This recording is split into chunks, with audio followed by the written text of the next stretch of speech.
One exercise that seems funny yet effective to make your English sound clearer and fuller. Welcome to part 2. Your lips are lazy. Train it now.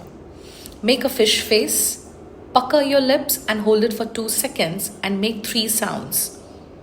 Ooh, woo, you. Seem funny? Laughing, right? But it's very effective to get those vowel sounds in English, as a lot of Indian languages do not need rounded lips. If you practice it daily, you'll get through this problem. I'll see you tomorrow with part 3.